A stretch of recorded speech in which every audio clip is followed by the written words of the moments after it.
اعوذ باللہ من الشیطان الرجیم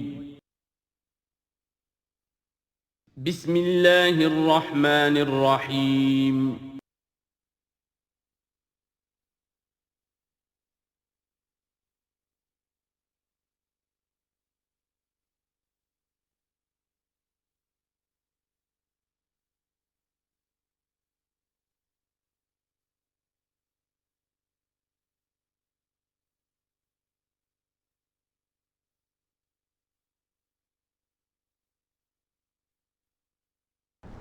اعوذ باللہ من الشیطان الرجیم بسم اللہ الرحمن الرحیم افحسبتم انما خلقناکم عبثا وانکم الینا لا ترجعون فتعالی اللہ الملک الحق لا الہ الا هو رب العرش الکریم ومن يدع مع الله إلها آخر لا برهان له به فإنما حسابه عند ربه انہ لا یفلح الکافرون وقل رب اغفر وارحم وانت خیر الراحمین صدق اللہ العظیم رب اشرح لی صدری ویسر لی امری واحلل عقدۃ من لسانی یفقہوا قولی۔ سورہ مومنون کی جو آخری 4 آیات ہیں بہت جامع ہیں، بہت پرجلال ہیں۔ افحسبتم انما خلقناکم عبثا وانکم الینا لا ترجعون، کیا تم نے یہ سمجھا تھا کہ ہم نے تمہیں بیکار پیدا کیا تھا، بے مقصد پیدا کیا تھا، اور یہ کہ تم ہماری طرف لوٹائے نہیں جاؤ گے؟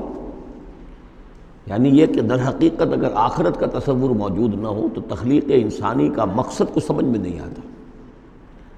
عام حیوانات کی طرح انسان ہوتا تو بات ٹھیک تھی، لیکن انسان عام حیوان نہیں ہے۔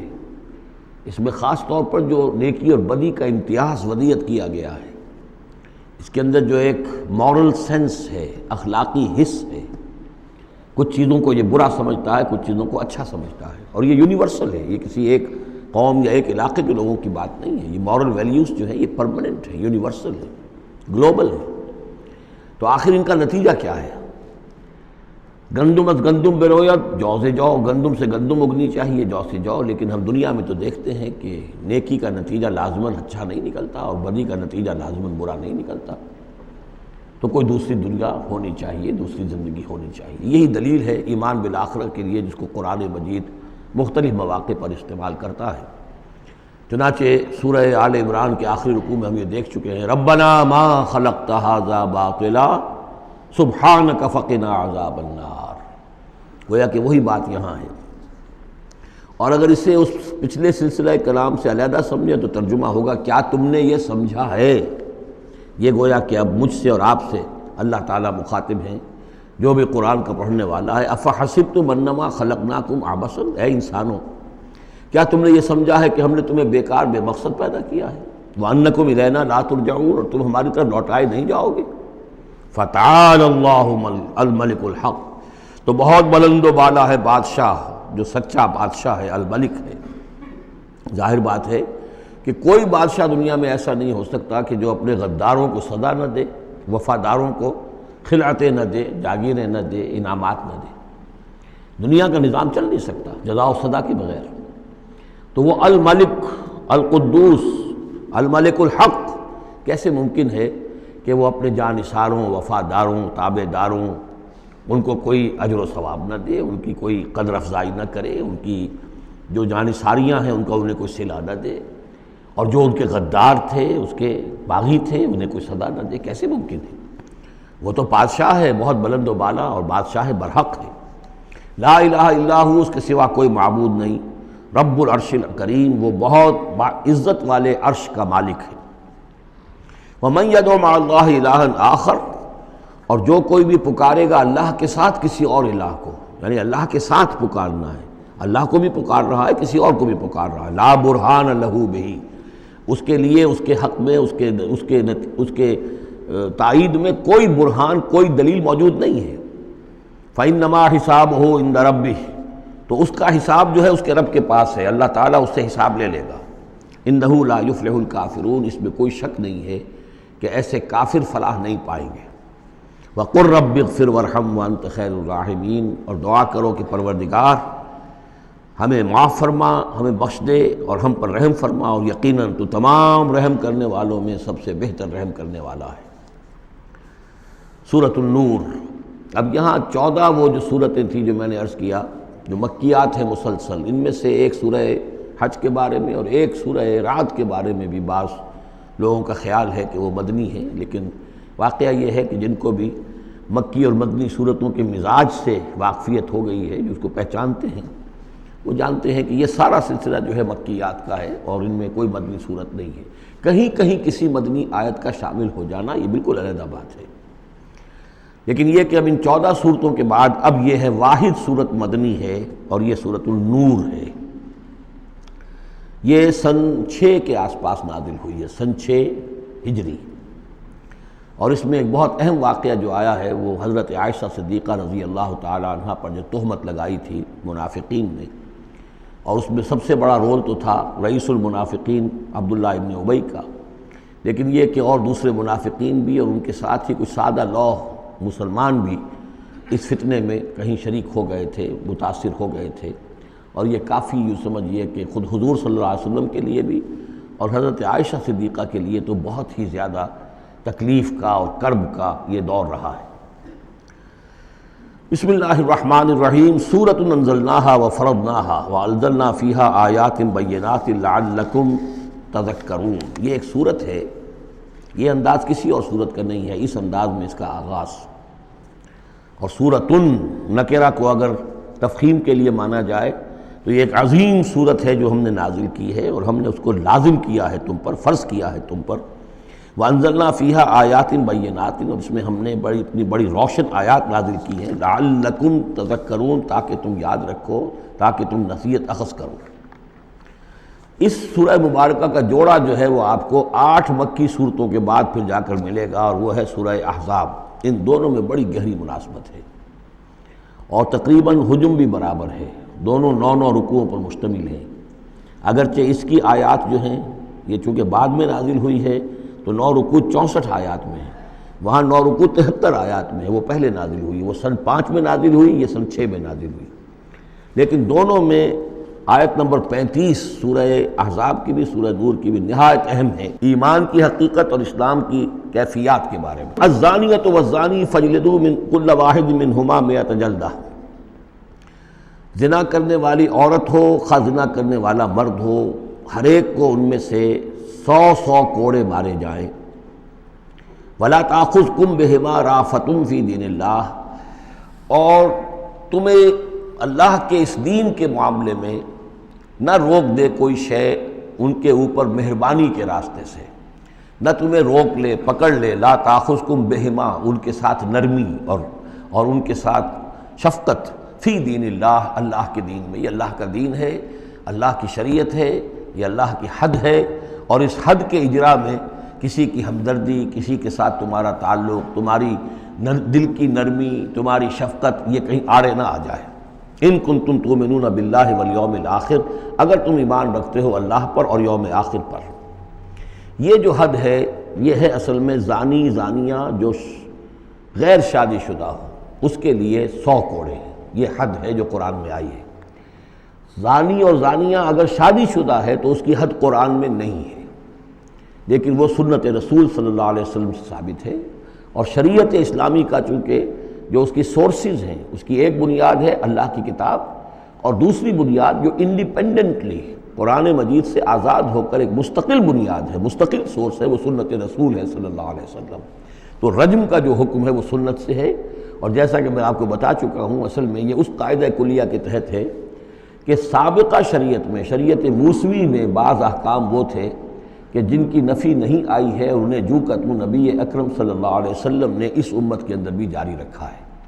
ان میں سے یہ 2 حکم جو ہیں بہت اہم ہیں، ایک قتل مرتد کا حکم ہے، اور دوسرے زانی اور زانیہ جو شادی شدہ ہو اس کے سنسار کیے جانے کا حکم ہے۔ وَلْيَشْهَدْ عَذَابَهُمَا طَائِفَةٌ مِّنَ الْمُؤْمِنِينَ، اور چاہیے کہ جب انہیں یہ حد جاری کی جا رہی ہو، سزا دی جا رہی ہو، تو اس وقت موجود رہیں اور دیکھیں کچھ لوگ اہل ایمان میں سے، یعنی یہ پبلک میں ہو، اس لیے کہ اصل میں جو فلسفہ ہے اسلام میں جو سزاؤں کا اور تعزیرات کا اور حدود کا، وہ ڈیٹرنٹ کا ہے کہ ایسی سزا ہو کہ جس سے بہت سوں کو عبرت ہو جائے۔ اگر آپ نے علیحدہ جا کر کہیں کمرے کے اندر کسی کو پھانسی دے دی تو ٹھیک ہے، لوگوں کو پتہ چلا کہ مر گیا، ویسے بھی مر جاتے ہیں لوگ، حادثے میں مر جاتے ہیں، فوت ہو جاتے ہیں، لیکن یہ ہے کہ اگر سر عام دار پر لٹکایا گیا ہو تو اب کتنے لوگوں کو، دیکھنے والوں کو عبرت ہوگی اور ہوش ٹھکانے آ جائیں گے۔ تو یہ فلسفہ ہے اسلام کا کہ تاکہ ایک آدمی کو سزا دی جا رہی ہو تو ہزاروں کو اس سے عبرت آئے۔ الزانی لا ينکح الا زانیۃ او مشرکۃ، کسی زانی شخص کے لیے روا نہیں ہے کہ وہ شادی کرے مگر کسی زانیہ عورت سے یا مشرکہ سے۔ یہ کسی قانون کے درجے میں بات نہیں ہے، بلکہ یہ ایک اخلاقی طور پر گویا کہ تعلیم دی جا رہی ہے کہ زانی لوگ تو اسی کے، یعنی ان کا حال تو ایسا ہے کہ انہیں تو مستحق اگر ہے تو شادی کے کسی زانیہ سے یا مشرکہ سے۔ والزانیۃ لا ینکحھا، اور زانی عورت ہو تو وہ بھی اس لائق نہیں ہے کہ اس سے کوئی نکاح کرے مگر صرف بدکار مرد یا مشرک۔ وحرم ذلک علی المؤمنین، اور یہ دونوں جو ہیں زانی مرد اور زانی عورتیں یہ تو حرام کر دی گئی ہیں مومنین کے حق میں، اللہ یہ کہ کوئی توبہ کرے، جو بھی ہے معاملہ وہ علیحدہ ہے اس سے۔ والذین یرمون المحصنات ثم لم یاتوا باربعۃ شہداء، اور جو لوگ جو خاندانی عورتیں ہوں، حفاظت میں ہوں کسی خاندان کے اور نکاح کے ان قید میں ہوں، چاہے نکاح کے قید میں ہوں تو ڈبل احسان ہو گیا کہ خاندانی بھی ہے اور دوسرے یہ کہ نکاح کی قید میں بھی ہے، نکاح کی حفاظت بھی انہیں حاصل ہے۔ نہیں تو یہ کہ اگر غیر شادی شدہ ہیں لیکن کسی شریف خاندان سے ہیں، آزاد خاندان سے ہیں، اگر ان کی عورتوں میں کوئی شخص جو ہے ان پر عیب لگائے، زنا کا الزام لگائے اور پھر وہ نہ لا سکے، ثم لم یاتوا باربعۃ شہداء، 4 شہید نہ لا سکے، فجلدوہم، تو پھر اب ان کو کوڑے مارو، 80 جلدہ، 80 کوڑے، 80 دبرے، ولا تقبلوا لہم شہادۃ ابدا، اور ان کی شہادت اب کبھی آئندہ قبول نہ کرو، واولئک هم الفاسقون، اور یقیناً یہی لوگ فاسق اور نافرمان ہیں۔ یعنی زنا کا الزام اگر لگایا جا رہا ہو تو پھر جو الزام لگانے والا ہے اسے 4 گواہ چشمدید پیش کرنے ہوں گے۔ اگر وہ 4 چشمدید گواہ پیش نہیں کر سکتا تو گویا کہ اب یہ قذف کہلائے گا کہ اس نے ایک الزام لگایا ہے جس کو ثابت نہیں کر سکا، لہٰذا اس جرم کی سزا 80 کوڑے، کتنے قریب چلا گیا ہے۔ اور اس میں حکمت یہ معلوم ہوتی ہے کہ اگر فرض کیجئے کسی معاشرے میں، مسلمان معاشرے میں کسی لوگوں سے غلطی ہو گئی ہے، اس غلطی کا چرچا نہیں ہونا چاہیے الا یہ کہ اس کے لیے ثبوت موجود ہو کہ اسے کیفر کردار تک پہنچایا جا سکے۔ اگر تو ثبوت اتنا ہے کہ سزا دی جا سکے تو ضرور، لیکن اگر نہ ہو تو خاموش رہو، ورنہ یہ کہ خام خواہ برائی کا چرچا ہو جائے گا جبکہ اس کا سد باب ممکن نہیں ہے، اس کی سزا دینی ممکن نہیں ہے، تو اس میں سکوت جو ہے وہ بہتر ہے۔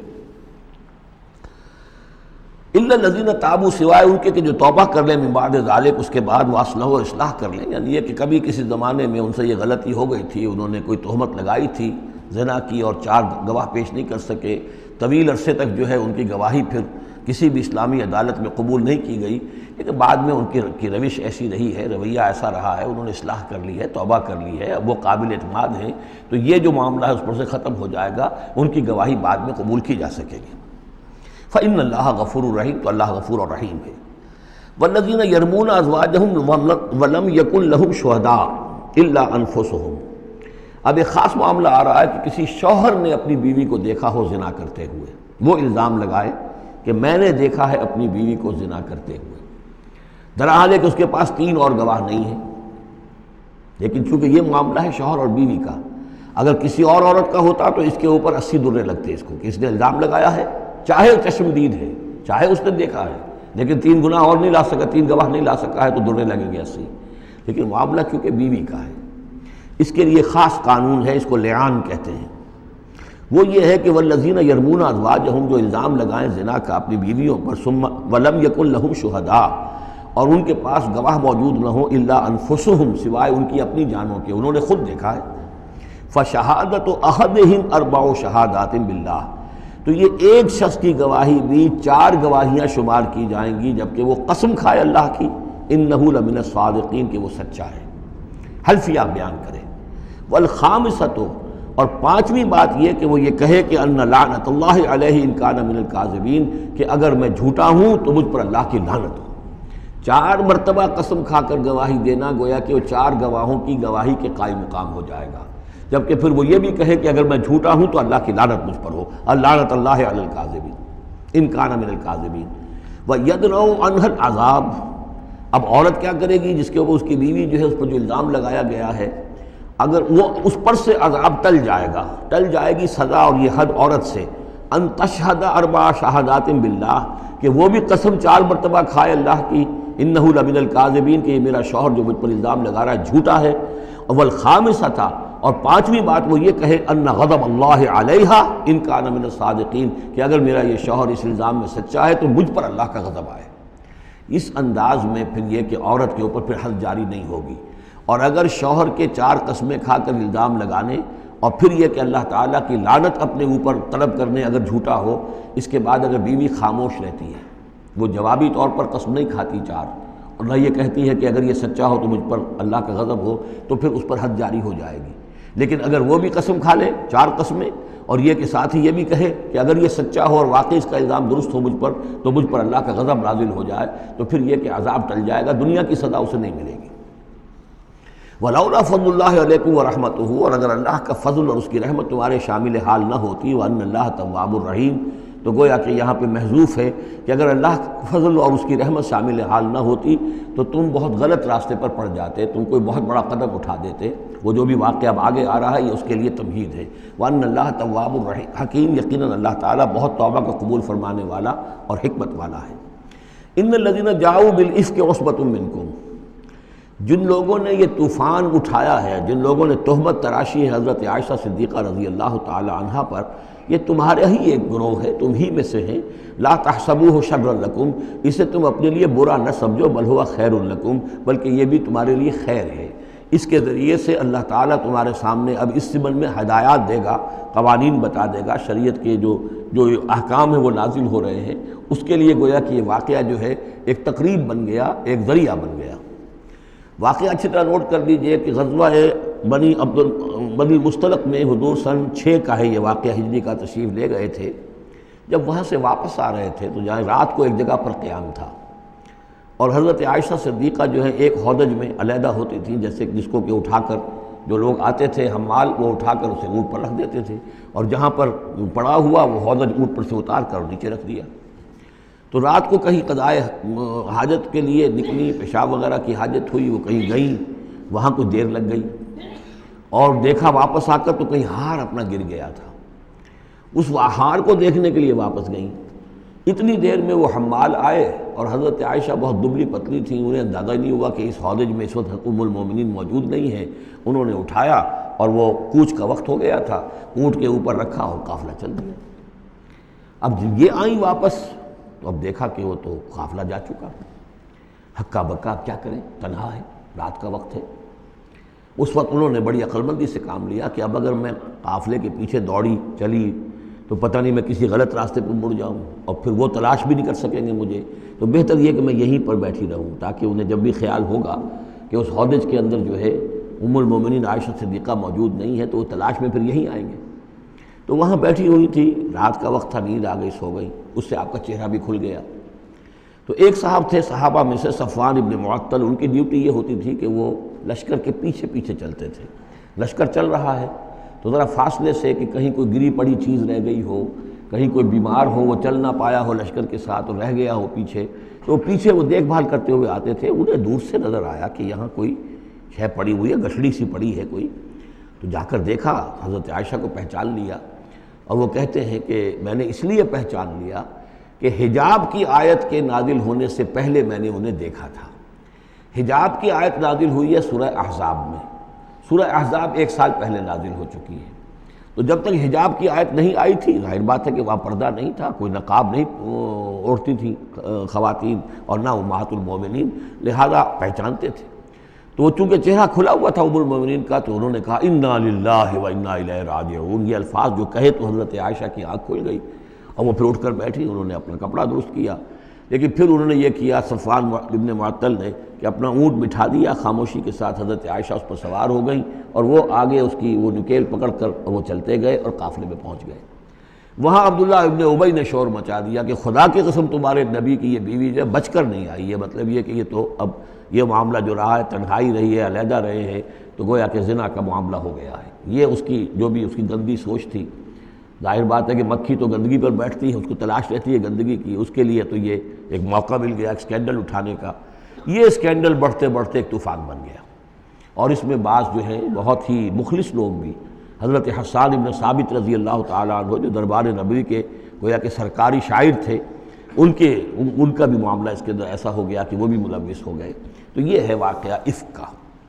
لیکن اس کے بعد قرآن مجید میں پھر یہ آیات نازل ہوئیں، اللہ تعالیٰ نے برات کر دی، اور پھر یہ کہ ان کی پاک دامنی اور پاک بازی جو ہے وہ ثابت ہو گئی، اور اس کے بعد یہ معاملہ رفع دفع ہو گیا۔ ان الذين جاءوا بالافك عصبة منكم لا تحسبوه شرا لكم بل هو خير لكم لكل امرئ منهم ما اكتسب من الاثم۔ اس میں جس شخص نے بھی جو گناہ کمایا ہے وہ اس کو مل جائے گا، اس کے حصے میں درج ہو جائے گا۔ والذی تولى کبرہ، اور جس نے اس کا سب سے بڑا حصہ وصول کیا، یہ ہے عبداللہ ابن ابی جس نے اسکینڈل اٹھایا اور اسے بڑی قوت کے ساتھ، شدت کے ساتھ پھیلایا۔ والذی تولى کبرہ منہم لہ عذاب عظیم، اس کے لیے تو پھر بہت بڑا عذاب ہے۔ لولا اذ سمعتموہ، مسلمانوں تمہیں کیا ہو گیا، کیوں نہ ایسا ہوا کہ جب تم نے یہ سنا تھا، ظن المؤمنون والمؤمنات بانفسہم خیرا، تو مومن مرد اور مومن عورتیں اپنے بارے میں اچھا گمان کرتی، یعنی یہ کہ حضرت عائشہ کے بارے میں ان کے بارے یہ گمان ہونا چاہیے تھا، انہیں فوراً کہہ دینا چاہیے تھا، وقالوا ھذا افک مبین، اور وہ کہتے فوراً کہ یہ تو کوئی بہت بڑی تہمت ہے۔ لولا جاؤ علیہ باربعۃ شہداء، کیوں نہیں وہ لے کر آئے 4 گواہ، اگر تو ان کے پاس گواہ تھے یہ بات کہنے کے لیے تب تو زبان کھولنی چاہیے تھی، اگر 4 گواہ نہیں تھے تو انہیں زبان بند رکھنی چاہیے تھی۔ فَإِذْ لَمْ تَأْتُوا بِالشُّهَدَاءِ، اس لیے کہ یہ 4 گواہوں والی آیت جو ہے یہ سورہ نساء میں اتر چکی تھی، سورہ نساء سن 4 میں آ چکی ہے، وہ ابتدائی احکام جو تھے کہ 4 گواہ ہونے چاہیے اس معاملے کے اندر، یہ آیت سورہ نساء میں آ چکی ہے۔ تو فرمایا کہ یہ کیوں نہیں 4 گواہ لے کر آئے، فَإِذْ لَمْ تَأْتُوا بِالشُّهَدَاءِ، اگر وہ 4 گواہ نہیں لا سکے، فَأُولَٰئِكَ عِندَ اللَّهِ هُمُ الْكَاذِبُونَ، تو یقیناً اللہ کے نزدیک اور قانون اسلامی کے نزدیک پھر وہی جھوٹے ہیں۔ وَلَوْلَا فَضْلُ اللَّهِ عَلَيْكُمْ وَرَحْمَتُهُ، اور اگر نہ ہوتا اللہ کا فضل اور اس کی رحمت تمہارے شامل حال فی الدنیا والآخرہ، دنیا میں اور آخرت میں بھی، لَمَسَّكُمْ فِي مَا أَفَضْتُمْ، تو تم پر پڑتی اس چیز پر کہ جس کا چرچا تم نے کیا ہے، عذاب عظیم، بہت بڑا عذاب۔ اِسْتَلَقَّوْنَهُ بِأَلْسِنَتِكُمْ، یہ اصل میں انسانوں کی ایک عام کمزوری ہوتی ہے، اس طرح کی بات جو ہے بس ادھر سے سنی ادھر بیان کر دی، ادھر سے آگے بیان ہو گئی، جنگل کی آگ کی طرح اس قسم کی خبریں جو ہیں وہ پھیل جاتی ہیں۔ اِسْتَلَقَّوْنَهُ بِأَلْسِنَتِكُمْ، جبکہ تم اسے لے رہے تھے اپنی زبانوں سے، یعنی یہ کہ ایک زبان سے دوسری زبان کو، اور زبان سے نکلی اور کوٹھے چڑھی والی جو ایک کہاوت ہمارے ہاں ہے، اس طریقے سے آسانی سے وہ بات پھیلتی چلی گئی۔ وَتَقُولُونَ بِأَفْوَاهِكُمْ، اور تم کہہ رہے تھے اپنے منہوں سے، مَا لَيْسَ لَكُمْ بِهِ عِلْم، جس کے لیے تمہارے پاس کوئی علم نہیں تھا، کوئی دلیل نہیں تھی، کوئی بنیاد نہیں تھی، کوئی گواہی نہیں تھی، کوئی معلومات کی کوئی سورسز نہیں تھی۔ وَتَحْسَبُونَهُ هَيِّنًا، اور تم اسے سمجھ رہے تھے کہ بہت ہلکی بات ہے، معمولی سی بات ہے۔ وَهُوَ عِندَ اللَّهِ عَظِيمٌ، جبکہ یہ اللہ کے نزدیک بہت بڑی بات ہے۔ کسی پر بھی، کسی مسلمان خاتون پر بھی اس طرح کی تہمت لگا دینا بہت بڑی بات ہے۔ کجا یہ کہ بازی بازی بارش بابا ہم بازی، کہ ام المومنین عائشہ صدیقہ رضی اللہ تعالی عنہ زوج رسول صلی اللہ علیہ وسلم، اور یہ چیز جو ہے بہت بڑی ہے۔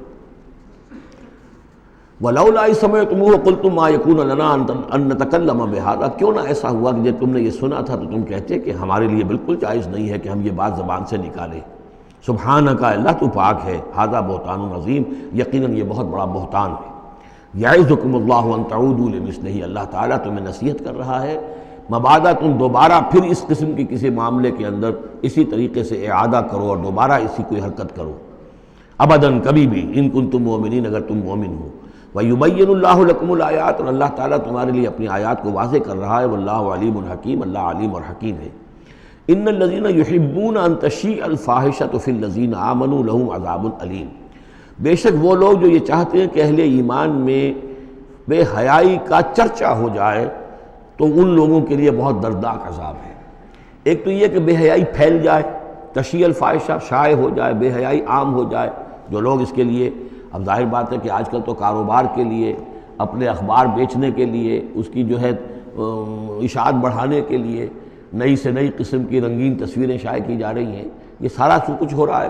کسی شے کا اشتہار دینا ہو، عورت کی تصویر ساتھ ہوگی، یہ سارا کچھ جو ہو رہا ہے، تو یہ لوگ کون ہیں کہ جو اس بے حیائی کو، بے پردگی کو یہ در حقیقت اس معاشرے میں پھیلا رہے ہیں؟ تو وہ لوگ کہ جو چاہتے ہیں کہ معاشرے کے اندر بے حیائی پھیلے، اور ایک اس کا مفہوم یہ بھی ہے کہ اگر کہیں ایسی کوئی غلط حرکت ہوئی ہے اور اس کا چرچا ہو گیا۔ یہ آج ہمارے اخبارات کے اندر بہت بڑے پیمانے پر ہو رہا ہے، یہ اسکینڈلز شائع کر دیتے ہیں۔ اب وہ بات صحیح بھی ہے یا نہیں، غلط ہے تب بھی، لیکن ایک بات ہے، اس کا چرچا ہو گیا، پورے دنیا کے اندر پہنچ گئی۔ اب ظاہر بات ہے کہ بچے بھی پڑھتے ہیں، بچیاں بھی پڑھتی ہیں، ان کے لیے تو گویا کہ یہ ایک ان کی معلومات کا ایک کھاتہ کھل گیا کہ ایسا بھی ہوتا ہے۔ جس طریقے سے آج کل ہو رہا ہے معاملہ، اس کے جس طریقے سے اخبارات میں شائع کیا جا رہا ہے، تو اس کی اس اشاعت کے اندر خرابی کا پہلو زیادہ ہے، مضر پہلو زیادہ ہے۔ اگر ہے بھی ایسا معاملہ، اگر تو سزا کے قابل ہے تو گواہی دو اور سزا دلواؤ، اور ایسی سزا ہو کہ جس سے ایک کو سزا ہو اور ہزاروں کو ہوش آ جائے، اور اگر نہیں ہے تو خاموش ہو، اس کے اوپر زبان کھولنا بھی جو ہے در حقیقت بہت بڑا جرم ہے۔ ان الذين يحبون ان تشيع الفاحشة في الذين آمنوا لهم عذاب عليم في الدنيا والآخرة، دنیا میں بھی اور آخرت میں بھی۔ واللہ یعلم وانتم لا تعلمون، اللہ جانتا ہے اور تم نہیں جانتے۔ ولولا فضل اللہ علیکم ورحمتہ، اور اگر اللہ کا فضل نہ ہوتا تم پر اور اس کی رحمت نہ ہوتی تو یہ تو طوفان ایسا اٹھا تھا کہ اس کے بڑے دور تک نتائج نکل سکتے تھے، یہ محذوف ہے۔ وان اللہ رؤوف الرحیم، تو اللہ بہت رؤوف ہے اور رحیم ہے۔ یا ایھا الذین آمنوا لا تتبعوا خطوات الشیطان، اہل ایمان شیطان کے نقش قدم کی پیروی نہ کرو۔ ومن یتبع خطوات الشیطان، جو کوئی بھی شیطان کے نقوش پا کی پیروی کرے گا، فإنہ یأمر بالفحشاء والمنکر، تو شیطان تو اسے حکم دے گا، وہ تو حکم دیتا ہے بے حیائی کا اور منکر کا، بری بات کا۔ ولولا فضل اللہ علیکم ورحمتہ، اور اگر نہ ہوتا اللہ کا فضل اور اس کی رحمت تمہاری شامل حال، ما زکا منکم من احد ابدا، تم میں سے کوئی ایک انسان بھی کبھی پاک نہ ہو سکتا۔ اللہ تعالیٰ کا فضل ہے، اللہ کی رحمت ہے، ایک شخص سے غلطی ہو جاتی ہے، اللہ پردہ پڑا رہنے دیتا ہے تو اس کے اندر اصلاح کا مادہ پیدا ہو جاتا ہے۔ ایک دفعہ آدمی ننگا ہو جائے تو پھر ڈھیٹ ہو جاتا ہے۔ اس سے یہ کہ اللہ تعالیٰ جو ہے ان چیزوں کے اندر اس کی بڑی حکمت ہے کہ اگر کوئی غلطی ہو گئی ہے فوراً نہیں پکڑتا، وہ اس کو مہلت دیتا ہے، اصلاح کرے۔ ولولا فضل اللہ علیکم ورحمتہ، اگر نہ ہوتا اللہ کا فضل تم پر اور اس کی رحمت، ما زکا منکم من احد ابدا، تم میں سے کوئی بھی کبھی نیک اور پارسا نہ بن سکتا اور پاک نہ ہو سکتا۔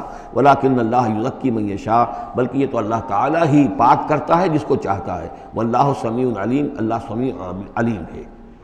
ولا یأتل اولو الفضل منکم والسعة ان یؤتوا اولی القربى والمساکین والمہاجرین فی سبیل اللہ۔ اس آیت کی بھی شان نزول ہے کہ حضرت ابو بکر صدیق رضی اللہ تعالیٰ عنہ کے ایک یا تو بھانجے تھے یا خالہ زاد بھائی تھے، حضرت مصطح۔ یہ حضرت مصطح جو ہے غریب آدمی تھے، اور حضرت ابو بکر ان کی مدد کیا کرتے تھے، پیسے سے، مال سے ان کی ضرورت جو ہے پوری کرتے تھے۔ لیکن یہ مصطح بھی اس میں شریک ہو گئے۔ حضرت عائشہ صدیقہ رضی اللہ تعالیٰ عنہ پر جو تہمت کا معاملہ چلا، تو حضرت ابو بکر کو جب معلوم ہوا کہ مصطح بھی اس معاملے کے اندر شریک ہے، تو پھر غصے میں آ کے ان کا قسم کھا لی کہ میں اب اس کے ساتھ کبھی کوئی بھلائی نہیں کروں گا، اس نے اتنی بڑی غلطی کی ہے، اور اس معاملے کے اندر میری بیٹی کا معاملہ ہے، اور اس میں اس کو یہ خیال نہیں آیا کہ میں اس کے ساتھ کتنا کچھ احسان کرتا ہوں، اور اس نے اس کے اندر جو ہے وہ خود بھی شریک ہو گیا۔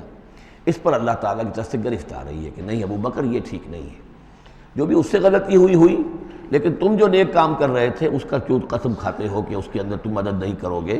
ولا یأتل اولو الفضل منکم، اور نہ قسم کھائیں جو فضل والے ہیں، درجے والے ہیں تم میں سے، جن میں اللہ نے فضیلت دی ہے، نیکی میں بھی، ایمان میں بھی فضیلت دی ہے، دولت میں بھی فضیلت دی ہے، وسعت، اور جنہیں کشادگی دی ہے، مال کی کشادگی دی ہے، ان یؤتوا اولی القربی، کہ وہ کوئی صلہ رحمی کریں اپنے قرابت داروں کے ساتھ، کچھ دیں، مال اور صدقہ و خیرات دیں اپنے قرابت داروں کو، والمساکین والمہاجرین، اور محتاجوں کو اور وطن چھوڑنے والے مہاجرین کو، فی سبیل اللہ، اللہ کی راہ میں۔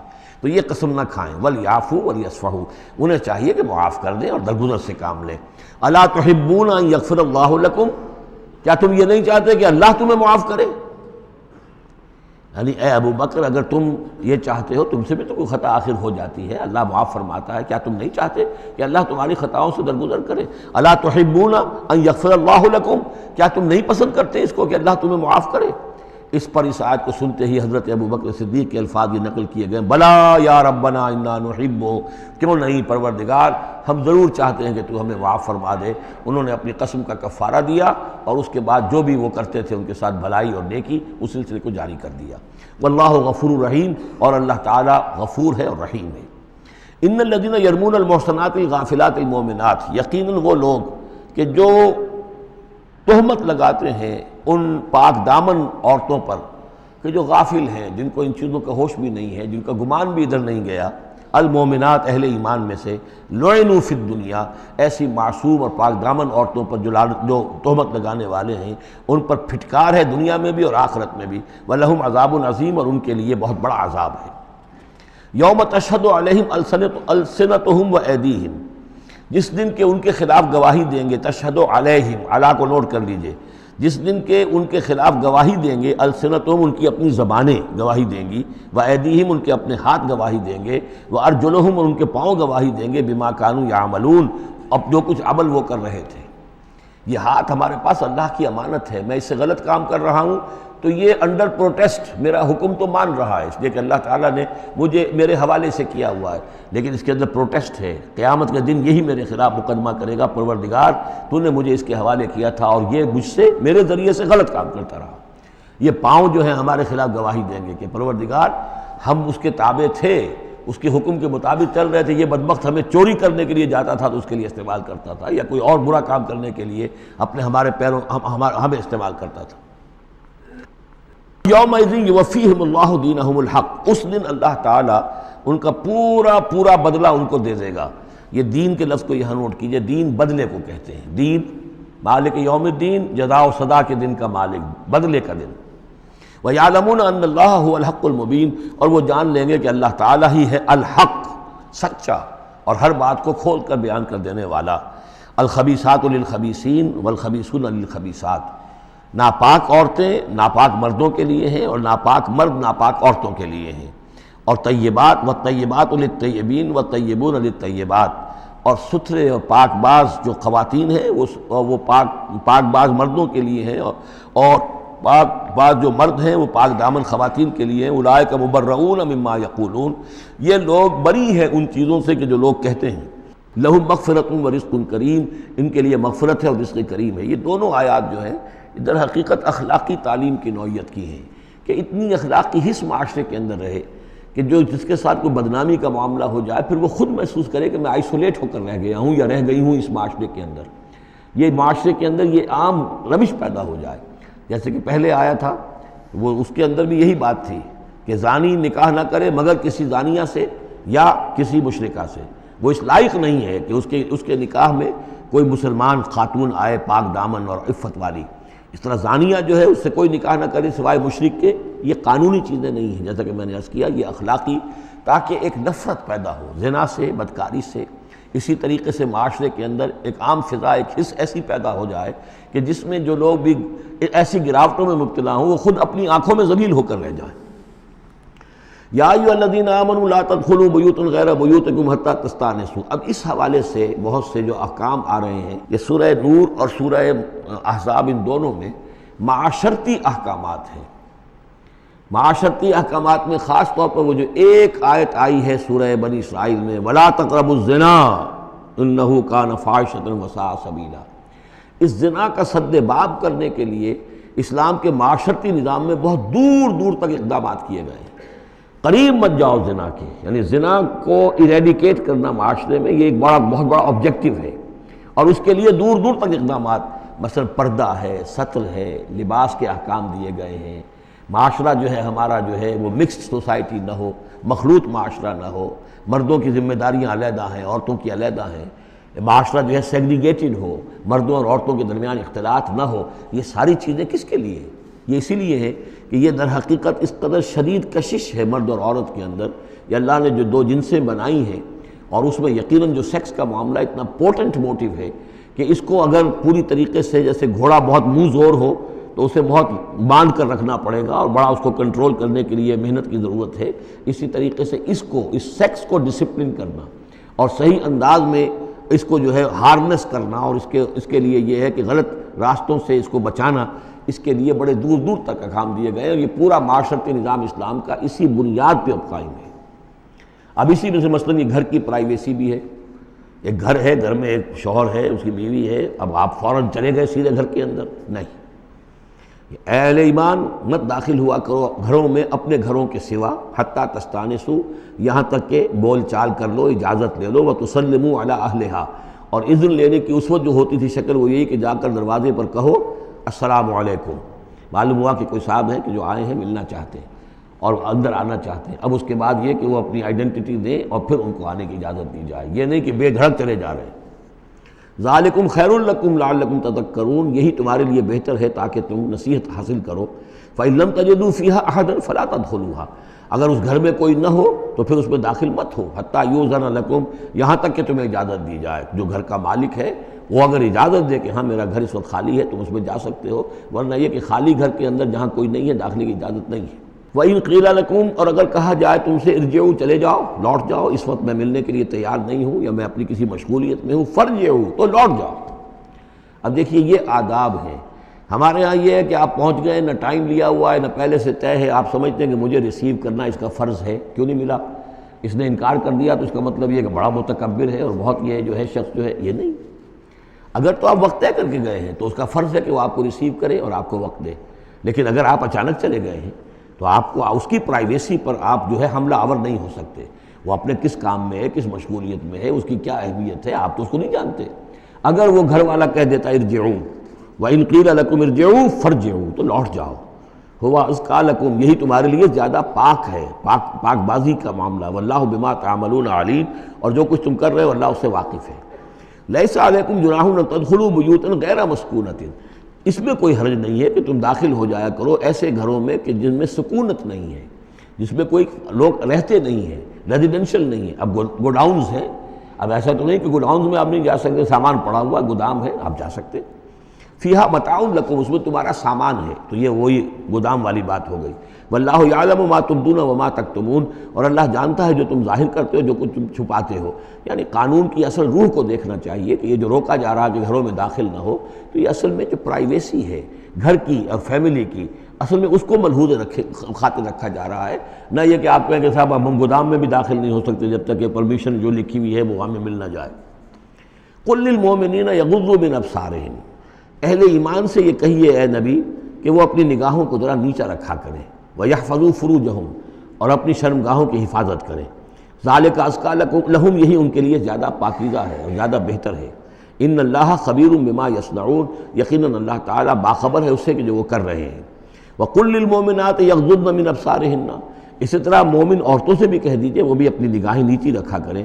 وَيَحْفَظْنَ فُرُوجَهُنَّ، اور وہ بھی اپنے سطر کو پوری طریقے سے ملحوظ رکھیں اور اپنی شرمگاہوں کی حفاظت کریں۔ وَلَا يُبْدِينَ زِينَتَهُنَّ، اور انہیں نہیں چاہیے کہ وہ اپنی زینت اور سنگھار کو ظاہر کریں، إِلَّا مَا ظَهَرَ مِنْهَا، سوائے اس کے کہ جو از خود ظاہر ہو جائے۔ وَلْيَضْرِبْنَ بِخُمُرِهِنَّ، اور چاہیے کہ وہ اپنے گریبانوں کے اوپر اپنی اوڑھنیوں کے بکل مار لیا کریں۔ بِخُمُرِهِنَّ عَلَىٰ جُيُوبِهِنَّ، یہ خمرہن جمع ہے خمار کی، خمار کہتے ہیں اوڑھنی۔ ایک دوسرا لفظ جو ہے وہ آئے گا سورہ احزاب میں، ان دونوں الفاظ کو علیحدہ علیحدہ رکھیے۔ تو یہ ہے کہ اپنے گریبانوں کے اوپر، گویا کہ یہ بھی پرانا ہمیشہ سے لباس، عورت کے لباس میں اوڑھنی بھی تھی اور عورت کے لباس میں چادر بھی تھی۔ چادر وہ لے کر نکلتی تھی جب گھر سے باہر جاتی تھی، اور اوڑھنی وہ رکھتی تھی جب کہ گھر کے اندر ہوتی تھی۔ یہی جو ہماری تہذیب کے اندر ہے، یہ عرب کی تہذیب میں پہلے بھی تھا۔ چہرے کا پردہ نہیں تھا عرب میں، چادر وہ لے کے جاتی تھی تو چادر اپنے اوپر ڈالتی تھی، اور مرد بھی چادر کے بغیر نہیں ہوتے تھے، نہ کوئی مرد بغیر چادر کے نہ عورت، بلکہ چادر ہی سے ایک شخص کا رتبہ معین ہوتا تھا۔ کسی کی چادر بڑی شاندار ہے، دوشالہ اوڑھا ہوا ہے، بہت قیمتی ہے، تو وہ بڑا آدمی ہے، وہ سردار ہے۔ کسی کے بیچارے کی جو ہے معمولی سی چادر ہے۔ اور اسی لیے اس حدیث میں آتا ہے کہ جو شخص تکبر کرتا ہے، الکبر ردائی، تکبر جو ہے وہ تو میری چادر ہے۔ اور یہ عرب میں یہ بڑا کسی شخص کی توہین کرنی ہوتی تھی، اس کی چادر گھسیٹتے تھے، گویا کہ اس کی عزت جو ہے اس کو کھینچ لیا ہے۔ تو اللہ فرماتا ہے کہ جو تکبر کرتا ہے وہ گویا میری چادر گھسیٹ رہا ہے میرے کندھے سے۔ اس درجے جو ہے اللہ تعالیٰ جو ہے اس میں اپنی توہین محسوس کرتا ہے۔ تو وہ اپنی ان اوڑھنیوں کے بکل مار لیا کریں اپنے گریبانوں پر، یعنی یہ کہ یہ انسان کے لیے، عورت کے لیے، یہ اس کی زینت کا ایک بہت بڑا حصہ ہے۔ اس کی جو بھی چھاتی ہے اس کے لیے ایک اضافی کرتا اس نے پہنا ہوا ہے، لیکن کرتے کے اوپر مزید جو ہے یہ ایک بکل اس کی اوڑھنی کا ہو۔ وَلَا يُبْدِينَ زِينَتَهُنَّ، اس کے سینے کے اوپر یہ اضافی ہو جائے گا، وَلَا يُبْدِينَ زِينَتَهُنَّ، اور نہ وہ ظاہر کریں اپنی زینت کو۔ اب یہ ہے جو محرموں کی فہرست آ رہی ہے، جس کے سامنے عورت کھلے چہرے کے ساتھ آ سکتی ہے بلا حجاب۔ اور یہ اتنی طویل فہرست جو دی گئی ہے، آخر سوچنا چاہیے کہ اللہ تعالیٰ نے یوں ہی ایکسرسائز ان فیوٹیلیٹی تو نہیں کی ہے۔ کیا فرق ہے اگر ایک عورت کے چہرے کا پردہ نہیں ہے، وہ باہر نکلتی ہے چادر لے کر، اور یہ کہ اس میں کسی اور کے ساتھ اس کا پردہ چہرے کا نہیں ہے، تو پھر یہ پوری فہرست دینے کی ضرورت کیا ہے؟ میرے نزدیک چہرے کا پردہ اسلام کے اندر لازم ہے، اور اس چہرے کے پردے سے مستثنیٰ ہیں یہ لوگ۔ کون لوگ مستثنیٰ ہیں؟ الا لبعولتہن، ان کے شوہر نمبر ایک، او آبائہن، یا ان کے باپ، اور باپ سے مراد باپ، دادا، چچا، یہ سب چلیں گے، او آبائے بعولتہن، یا ان کے شوہروں کے باپ، او ابنائہن، یا ان کے اپنے بیٹے، او ابنائے بعولتہن، یا ان کے شوہروں کے بیٹے، یعنی ان کے شوہروں کی کسی اور بیوی سے اولاد ہے، بیٹے ہیں، تو وہ بھی محرم ہیں، وہ نامحرم نہیں ہے۔ او اخوانہن، یا ان کے اپنے بھائی، او بنی اخوانہن، یا ان کے بھائیوں کے بیٹے، او بنی اخواتہن، یا یہ ہو گئے، او بنی اخواتہن، یا ان کے بھانجے، او نسائہن، یا ان کی عورتیں، اپنی عورتیں، جان پہچان کی عورتیں، عام عورتیں نہیں، نسائہن، او ما ملکت ایمانہن، یا یہ کہ جو ان کے غلام اور ان کی لونڈیاں ہیں۔ اکثر و بیشتر اہل سنت کے نزدیک یہاں مرد غلام مراد نہیں ہے بلکہ لونڈیاں مراد ہیں۔ اب التابعین غیر اولی الاربۃ، یا ایسے تابع لوگ جو کہ صرف خدمت گار ہیں، بعض اوقات ہوتا ہے خاندانی طور پر جو ہے وہ خدمت گار کرنے والے ہیں، باپ بھی کہیں ملازم تھا اسی گھر میں، اب اس کی اولاد بھی وہیں پر ہے، وہ بھی کام کر رہی ہے، بچپن سے وہیں پلے ہیں۔ ایسے لوگ ہوتے ہیں کہ جن کو واقعتاً پھر اس گھر کی خواتین سے اس طرح کا خیال کبھی نہیں آ سکتا کہ ان کے بارے میں وہ کوئی بری بات سوچیں۔ اب التابعین غیر اولی الاربۃ، یا وہ تابع کہ جو کہ کوئی غرض نہیں رکھتے اس قسم کے معاملات سے، من الرجال، مردوں میں سے۔ اب الطفل الذین لم یظہروا علی عورات النساء، یا وہ لڑکے کہ جو ابھی عورتوں کے جو مخفی معاملات ہیں ان سے واقف ہی نہیں، ابھی وہ جنسی جو بھی باتیں ہیں ان سے واقف نہیں ہیں۔ ولا یضربن، یہ فہرست مکمل ہو گئی۔ یہ ہیں محرم لوگ جن کے سامنے عورت بغیر چہرے کے پردے کے آ سکتی ہے۔ باقی یہ کہ زینت جو خود بخود ظاہر ہو جائے، اب ظاہر ہے کہ آپ نے چادر بھی لی ہوئی ہے، کسی خاتون نے برقع بھی اوڑھا ہوا ہے، لیکن اب کسی کا قد ہے، ماشاءاللہ وہ قد ایسا ہے، سرو قد ہے کوئی خاتون، تو وہ کہاں چھپائے گی اس قد کو؟ وہ تو ظاہر ہو جائے گا۔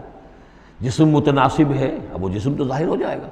اس اعتبار سے ما ظہر منہا کو لوگوں نے لے لیا چہرے کے لیے، یہ بالکل غلط ہے۔ چہرے کا تو پردہ میرے نزدیک لازم ہے، اور یہ کہ باقی یہ کہ ان کے سامنے چہرے کے سمیت عورت آ سکتی ہے۔ باقی عورت جو ہے اپنے بیٹے کے سامنے بھی سوائے 3 اعضاء کے اور نہیں کھول سکتی، اپنے بھائی کے سامنے بھی نہیں کھول سکتی۔ چہرہ، یہ ہاتھ پونچھوں سے نیچے، اور پیر ٹخنوں سے نیچے، یہ جو 3 اعضاء ہیں یہ وہ ہیں کہ جس کو عورت نے یہ کھلے رکھ سکتی ہے، اپنے وہ بیٹے کے سامنے بھی، بھائی کے سامنے بھی، اور جو بھی رشتے گنائے گئے ہیں۔ لیکن یہ کہ اس سے آگے پھر جو ہے معاملہ وہ پھر شوہر کا ہے، اس سے آگے یعنی لباس کا معاملہ جو ہے جس سے کہ عورت جو ہے وہ آزاد ہوگی، وہ صرف شوہر کے لیے۔ وَلَا يَضْرِبْنَ بِأَرْجُلِهِنَّ لِيُعْلَمَ مَا يُخْفِينَ مِنْ زِينَتِهِنَّ، اور نہ ایسا ہو کہ وہ اپنے پاؤں مار کر چلیں، کوئی زیور جو ہے پاؤں میں پہنا ہوا اس کی جھنکار ہو تاکہ لوگوں جو ہے ادھر متوجہ ہو جائیں۔ لِيُعْلَمَ مَا يُخْفِينَ مِنْ زِينَتِهِنَّ، تاکہ لوگوں کے علم میں آ جائے کہ کیا انہوں نے چیز چھپائی ہوئی ہے اپنی زینت میں سے، کیا زیورات پہنے ہوئے ہیں۔ وَتُوبُوا إِلَى اللَّهِ جَمِيعًا أَيُّهَا الْمُؤْمِنُونَ، اور اے اہل ایمان سب کے سب مل کر اللہ کی جناب میں توبہ کرو، لَعَلَّكُمْ تُفْلِحُونَ، تاکہ تم فلاح پاؤ۔ وَأَنكِحُوا الْأَيَامَ مِنكُمْ، اور دیکھو اپنی بیواؤں کی شادیاں کر دیا کرو۔ وَالصَّالِحِينَ مِنْ عِبَادِكُمْ، یہ بھی اب ایک بہت اہم ہے بات۔ ہندوانہ ہمارا معاشرہ جو ہے وہ بیوہ کی شادی جو ہے وہ تو جائز بھی نہیں سمجھتا، یا بہت ہی یوں سمجھیے کہ اس کے نزدیک بہت ہی ناپسندیدہ بات ہے، اور ہمارے ہاں بھی یہ ہو گیا ہے۔ حالانکہ یہاں حکم ہے انکحوا الایام منکم، بیواؤں کی شادیاں کر دیا کرو۔ والصالحین من عبادکم و امائکم، اور تمہاری جو بانیاں ہوں، غلام ہوں، ان میں سے بھی جو سمجھدار ہوں، جن کے کردار کے بارے میں تمہیں اعتماد ہو، ان کی بھی شادیاں کر دیا کرو۔ ایک کی کنیز ہے، ایک کا غلام ہے، ان کی شادی ہو جائے۔ اب ظاہر بات ہے وہ کنیز جو ہے اپنے آقا کے، اب اس کے ساتھ وہ تمتع نہیں کر سکے گا، اس لیے کہ اس نے اجازت دے دی ہے کہ اس کی کنیز کی شادی ہو گئی ہے کسی غلام کے ساتھ۔ وَالصَّالِحِينَ مِنْ عِبَادِكُمْ وَإِمَائِكُمْ إِنْ يَكُونُوا فُقَرَاءَ، اگر وہ فقیر ہوں گے، مہر وغیرہ دینے کی ان کے اندر ہمت نہیں ہے، صلاحیت نہیں ہے، يُغْنِهُمُ اللَّهُ مِنْ فَضْلِهِ، تو اللہ تعالیٰ ہو سکتا ہے کہ ان کو اپنے فضل سے غنی کر دے۔ وَاللَّهُ وَاسِعٌ عَلِيمٌ، اللہ واسع، بہت سمائی رکھنے والا، کشائش والا، کشادگی والا اور جاننے والا ہے۔ یعنی یہ بھی ہے کہ کسی وقت انسان سوچے کہ اگر میں شادی کروں گا تو وہ بھی اپنی قسمت ساتھ لے کر آئے گی، کیا پتہ کہ میرے اس وقت حالات جو ہیں اگر کچھ خراب بھی ہیں تو اللہ تعالیٰ اس کی قسمت سے، اس کے حوالے سے وہ اللہ تعالیٰ میرے لیے رزق کا دروازہ کھول دے۔ وَلْيَسْتَعْفِفِ الَّذِينَ لَا يَجِدُونَ نِكَاحًا، اور جو لوگ نکاح کی قدرت بالکل نہ رکھتے ہوں، شادی کر ہی نہ سکتے ہوں، کچھ بھی نہ ہو ان کے پاس، نہ کوئی گھر ہو جس میں کہ اپنی بیوی کو رکھ سکیں، نہ کوئی نان نفقے کا سامان ہو، نہ کوئی مہر دے سکیں، وَلْيَسْتَعْفِفْ، تو انہیں چاہیے کہ وہ اپنی عفت کی حفاظت کریں، پوری طریقے سے اپنے اس جو جنسی جذبے کو کنٹرول کریں۔ الَّذِينَ لَا يَجِدُونَ نِكَاحًا حَتَّى يُغْنِيَهُمُ اللَّهُ مِنْ فَضْلِهِ، یہاں تک کہ اللہ تعالیٰ انہیں اپنے فضل سے غنی کر دے۔ وَالَّذِينَ يَبْتَغُونَ الْكِتَابَ مِمَّا مَلَكَتْ أَيْمَانُكُمْ فَكَاتِبُوهُمْ، اور تمہارے غلاموں میں سے جو تمہارے ساتھ چاہیں مکاتبت کرنا۔ یہ مکاتبت کا قاعدہ یہ تھا کہ غلام یہ طے کرتا تھا کہ جناب میں آپ کو اتنے لاکھ درہم دے دوں گا، اتنی مدت کے اندر اندر آپ مجھے آزاد کر دیجئے، تو یہ معاہدہ ہو گیا، اب وہ آزاد ہو گیا، لیکن آزادی اسی میں ہے کہ اسے وہ رقم اتنی عرصے کے اندر ادا کرنی ہے، اب وہ کمائے گا، محنت کرے گا، کوشش کرے گا اور وہ رقم ادا کر دے گا، یہ مکاتبت تھی۔ تو جو بھی تمہارے غلاموں میں سے مکاتبت چاہیں، مما ملکت ایمانکم فکاتبوہم، تو یہ مکاتبت کر لیا کرو۔ قرآن مجید نے وہ تمام راستے کھولے ہیں کہ جن سے غلاموں کی آزادی کا جو ہے آسانی کے ساتھ تدریجاً سہج انداز کے اندر ان کی غلامی کا جو ہے سلسلہ ختم ہو کر آزادی کی طرف راستہ کھل جائے۔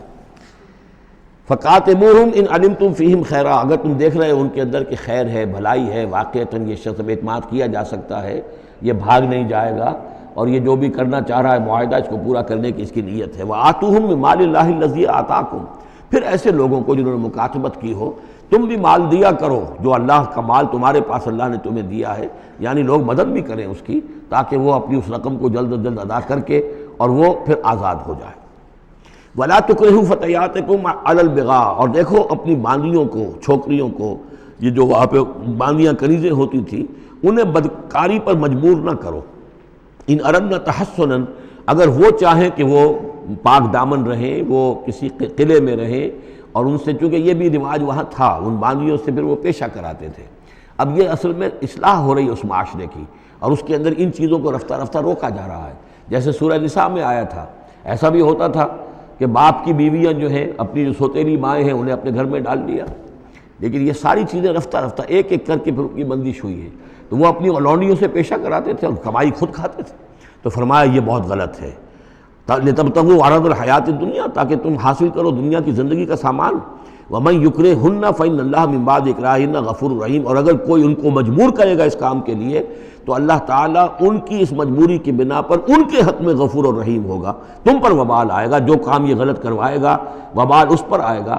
اگر وہ خود جو ہے مجبوراً کر رہی ہے اور وہ اس کے لیے ذہناً تیار نہیں ہے تو بہرحال اللہ اس کے حق میں غفور اور رحیم ہوگا۔ وَلَقَدْ أَنزَلْنَا إِلَيْكُمْ آيَاتٍ مُبَيِّنَاتٍ، اور دیکھو ہم نے نازل کر دی ہیں تمہاری جانب یہ روشن آیات، وَمَثَلًا مِّنَ الَّذِينَ خَلَوْا مِن قَبْلِكُمْ، اور وہ ساری باتیں بھی ہم نے بتا دی ہیں کہ جو ان لوگوں میں تھیں جو تم سے پہلے تھے۔ یہ ساری گندگیاں، معاشرتی خرابیاں جو ہیں یہ پہلوں کے اندر بھی تھیں، ہم نے ان سب کی نشاندہی کر دی ہے۔ وَمَوْعِظَةً لِّلْمُتَّقِينَ، اور اہل تقویٰ کے لیے ہم نے نصیحت یہ نازل فرما دی ہے۔ قَدْ جَاءَتْكُم مَّوْعِظَةٌ مِّن رَّبِّكُمْ وَشِفَاءٌ لِّمَا فِي الصُّدُورِ۔ اب یہ 5واں رکوع آ رہا ہے، اور یہ ہمارے اس منتخب نصاب کا جو دوسرا حصہ ہے، ایمان کی بحث، اس کے ضمن میں یہ بہت اہم درس ہے۔ اور یہ آیت نمبر 35 جو آ رہی ہے، یہ قرآن مجید کی عظیم ترین آیات میں سے ہے۔ اس سورہ مبارکہ کی بھی آیت نمبر 35 اور سورہ احزاب میں بھی بالکل ٹھیک یہی نمبر، آیت نمبر 35 آپ کو ملے گی۔ یہ ایمان پر اور وہ اسلام کی کیفیات پر قرآن مجید کی عظیم ترین آیات ہے۔ اللہ نور السماوات والارض، اللہ آسمانوں اور زمین کا نور ہے۔ مثل نور ہی، اس پر ایمان کی مثال، اس کے نور ایمان کی مثال ایسی ہے کہ مشکاتن، جیسے ایک طاق ہے، فیہا مصباح، اس میں ایک چراغ روشن ہے۔ المصباح فی زجاجہ، وہ چراغ جو ہے چمنی کے اندر ہے، شیشہ ہے اس کے اوپر، جیسے لالٹینیں ہوتی تھی پچھلے زمانے میں، گلوب کے ساتھ جو ہے وہ لیمپ ہوتے تھے۔ الزجاجۃ کأنہا کوکب دری، اور وہ شیشہ چمک رہا ہے جیسے کہ ایک چمکدار ستارہ ہو۔ یوقد من شجرۃ، اور اس مصباح میں، اس دیے میں، اس چراغ میں جلایا جا رہا ہے تیل، کس کا؟ ایک شجرہ مبارکہ زیتونہ کا، ایک ایسا مبارک درخت زیتون کا، لا شرقیۃ ولا غربیہ، جو نہ شرقی ہے نہ غربی ہے، یعنی یہ کہ درخت ہے، جھنڈ ہے ایک، اب اگر تو اس جھنڈ کے مشرق میں کوئی درخت ہے تو صبح کی دھوپ تو انہیں ملے گی، شام کی نہیں ہوگی، مغرب میں ہے تو شام کی دھوپ مل جائے گی، صبح کی نہیں ملے گی۔ ایک علیحدہ کھڑا ہوا ہے کوئی جس کے نہ ادھر کوئی اور ہے نہ ادھر کوئی اور درخت ہے، تو پورے دن کی تمازت دھوپ کی جو ہے وہ جذب کر رہا ہے۔ اور ایسے درخت کا جو روغن زیتون ہوتا تھا وہ بہت صاف شفاف، اسی کی مثال دی جا رہی ہے کہ نہ شرقی ہے نہ غربی ہے، وہ کسی جانب سے اوٹ میں ہے ہی نہیں۔ یکاد زیتھا یضیء، اس کا جو روغن ہے وہ بھڑک اٹھنے کو بیتاب ہے، قریب ہے کہ روشن ہو جائے۔ وَلَوْ لَمْ تَمْسَسْهُ نَارٌ، چاہے اسے ابھی آگ نے چھوا ہی نہ ہو۔ نور علی نور، جب آگ مس کر جائے، چھو جائے تو پھر نور علی نور ہے، وہ بھڑک اٹھتا ہے۔ یہدی اللہ لنورہ من یشاء، اللہ تعالیٰ ہدایت فرماتا ہے اپنے نور کی جانب جس کو چاہتا ہے۔ وَيَضْرِبُ اللَّهُ الْأَمْثَالَ لِلنَّاسِ، اور اللہ تعالیٰ مثالیں بیان کرتا ہے لوگوں کے لیے۔ وَاللَّهُ بِكُلِّ شَيْءٍ عَلِيمٌ، اور اللہ ہر چیز کا کما حقہ علم رکھتا ہے۔ یہ اصل میں ایمان کے لیے، اس کے اجزاء ترکیبی کے لیے بہترین تمثیل ہے، جس کو میں پہلے بیان کرتا رہا ہوں کہ ایک ہے فطرت، انسانی فطرت۔ اگر فطرت سلیم ہے تو اس کے اندر یہ ایمانی حقائق موجود ہیں، معرفت خداوندی موجود ہے۔ البتہ اس پر کوئی پردے آ گئے ہیں، اس کے اوپر جو ہے کچھ غلاف پڑ گئے ہیں، اور جب آتی ہے وحی وہ اس کو ایکٹیویٹ کرتی ہے۔ آیات الہیہ جو ہیں، آیات قرآنیہ، وہ اندر کے اندر جو ڈورمنٹ اس کی کانشسنس ہے ایمان کی، اس کو ایکٹیویٹ کر کے شعور پر لے آتی ہے۔ اس کو یوں سمجھے کہ جیسے تیل ہے، اب تیل ایک ہے کڑوا تیل، جس سے کہ ہم دیے کبھی جلایا کرتے تھے، اب تو شاید ہی کہیں آپ نے دیکھا ہو دیا کس کو کہتے ہیں، لیکن اس میں وہ کڑوا تیل جو جلتا تھا تو کڑوا تیل خود آگ نہیں پکڑ سکتا، اس میں بتی ڈالنی پڑتی تھی، کوئی کپڑے کی بتی ہے بٹکر، یا یہ کہ وہ روئی کی بتی بنائی ہے، اس بتی کا پھر آگ لگاتے تھے تو جل تو رہا ہے تیل، لیکن بواسطہ بتی، براہ راست وہ تیل جلنے کی پوزیشن میں نہیں ہے۔ لیکن ایک تیل ہے پیٹرول، اس کو جو کڑوے تیل سے روشنی حاصل کرنے کے لیے جتن کرنے پڑ رہے ہیں آپ کو جلانے کے لیے، اور پیٹرول گویا کہ بیتاب ہے، وہ بھڑک اٹھنے کو بیتاب ہے، ذرا سی چنگاری قریب آئی اور بھڑک گیا۔ اسی طریقے سے انسانوں کی طباع کا فرق ہے۔ کچھ لوگوں کی جو فطرت ہے اتنی سلیم ہوتی ہے، اتنی نیکی ہوتی ہے اس کے اندر، کہ جیسے ہی وہی سامنے آئی آئینہ جگمگا اٹھا ایک دم، اس لیے کہ اوپر غبار ہے ہی نہیں، اس کے اوپر کوئی اور جو ہے پردے پڑے ہوئے ہیں ہی نہیں۔ یہ مثال صدیقین کی ہے جو میں نے کل بھی آپ سے عرض کیا تھا کہ جیسے کہ حضور نے فرمایا میں نے جس کے سامنے بھی دعوت ایمان رکھی اس نے کچھ نہ کچھ توقف اور تردد ضرور کیا، سوائے ابو بکر کے کہ ایک لحظے کا بھی توقف نہیں کیا۔ یہ اس لیے کہ ان کی فطرت اتنی سلیم تھی، گویا کہ وہ پیٹرول تھا ان کے اندر جو بھڑک اٹھنے کو بیتاب تھا کہ ذرا قریب بھی اگر دیاشنائی آ گئی تو بھڑک اٹھے۔ لیکن کچھ لوگ وہ تھے کہ جن کا تیل اتنا صاف اور پاک نہیں تھا، ان میں کوئی تکدر تھا، انہیں وقت لگ گیا، اگرچہ یہ کہ بالآخر وہ ایمان لے آئے، لیکن یہ کہ کچھ اس میں بتی ڈالنی پڑی، کوئی اس کے لیے محنت کرنی پڑی۔ السابقون الاولون من المہاجرین والانصار والذین اتبعوہم بإحسان، پھر وہ لوگ ہیں جو بعد میں درجہ بدرجہ پھر ان کے بعد آتے چلے گئے۔ تو اسی طریقے سے ایمان کی مثال ہے کہ یہ روغن فطرت یا نور فطرت، نور روح، روحانی نور جو ہمارے اندر ہے نور تجلی بھی اسی خاک میں پنہاں، غافل تجرا صاحب ادراک نہیں ہے۔ وہ جو ہماری روح کے اندر ہے، روح ملکوتی کے اندر جو نور ہے، یہ نور اور باہر سے جو قرآن کا نور، وحی کا نور آیا، ان دونوں کے نور کے اجتماع سے پھر نور علی نور کی کیفیت پیدا ہوئی۔ اب وہ نور ایمانی جو ہے وجود میں آ گیا۔ اللہ نور السماوات والارض مثل نورہ کمشکاۃ فیہا مصباح المصباح فی زجاجہ۔ اور ذہن میں رکھیے یہ ہمارا جو پنجر ہے پسلیوں کا، اس کی واقعتاً طاق کی سی شکل ہے، یہ نیچے سے چوڑا ہو رہا ہے، اوپر سے تنگ ہو رہا ہے، طاق ایسے ہی ہوتے تھے۔ ڈائفرام جو ہے وہ اس طاق کا گویا کہ فلور ہے، جو ہمارے ایبڈومینل کیویٹی کو چیسٹ کیویٹی سے علیحدہ کرنے والا عضو ہے، اور دل رکھا ہوا ہے اس کے اوپر، یہ گویا کہ چراغ ہے۔ اس دل میں نور ایمان ہوتا ہے، اس دل کے اندر جو ہے وہ اللہ کا نور، اور یہ نور بنا ہے دو چیزوں سے، ایک وہ نور فطرت جو اس کے اندر موجود تھا اس کی روح کے اندر، اور ایک نور وحی۔ ان دونوں کے اجتماع سے نور علی نور، وہ نور جو ہے وہ نور ایمان کی شکل میں اس قلب کے اندر جو ہے وہ جاگزی ہوا اور قلب منور ہو گیا۔ المصباح فی زجاجہ الزجاجۃ کأنہا کوکب دری یوقد من شجرۃ مبارکۃ زیتونۃ لا شرقیۃ ولا غربیہ یکاد زیتها یضیء ولو لم تمسسہ نار نور علی نور یہدی اللہ لنورہ من یشاء. یہ نور علی نور ہے، دو نوروں کے جمع ہونے سے یہ نور ایمان وجود میں آیا، نور فطرت، نور وحی.